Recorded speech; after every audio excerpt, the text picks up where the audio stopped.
தென்னிந்திய நடிகர் சங்கத்தின் 63வது பொதுக்குழு கூட்டம் நடிகர் சங்க வளாகத்தில் இன்று மதியம் 2 மணிக்கு தொடங்கியது.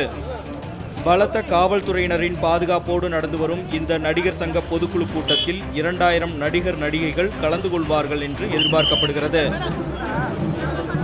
நடிகர் சங்க பொதுக்குழு கூட்டம் தொடங்கிய சில நிமிடங்களில் நடிகர் சங்கத்திலிருந்து நீக்கப்பட்ட உறுப்பினர்கள் பொதுக்குழுவில் பங்கேற்க வந்ததால் இரு தரப்பினரிடையே மோதல் ஏற்பட்டது.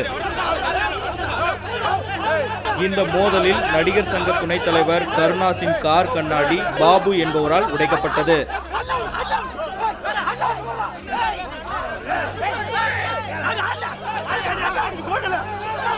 கார் கண்ணாடியை உடைத்த பாபுவை கருணாசின் ஆதரவாளர்கள் கடுமையாக தாக்கினர். சம்பவ இடத்தில் இருந்த போலீசார் அவரை மீட்டு தனி இடத்திற்கு கொண்டு சென்றனர்.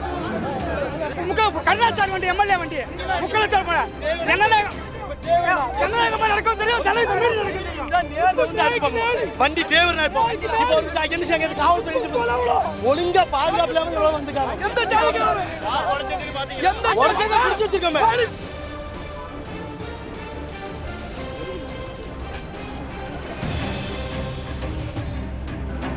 இந்த மோதல் சம்பவத்தை அடுத்து காவல்துறையினரின் பாதுகாப்பு அதிகரிக்கப்பட்டதோடு மோதல் சம்பவத்திற்கு காரணமானவர்களை காவல்துறையினர் கைது செய்தனர்.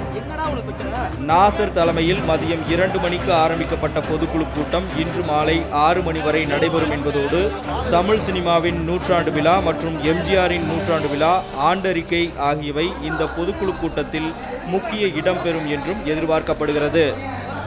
தமிழ் சினிமாவின் முன்னணி நடிகர் நடிகைகள் பங்கேற்று வரும் நடிகர் சங்க பொதுக்குழு கூட்டத்தில் எடுக்கப்பட்ட முடிவுகள் குறித்து இன்று மாலை நடைபெறும் பத்திரிகையாளர் சந்திப்பின் போது தெரியவரும். ரெட்பிக்ஸ் செய்திக்குழு, ரெட்பிக்ஸ் நியூஸ்.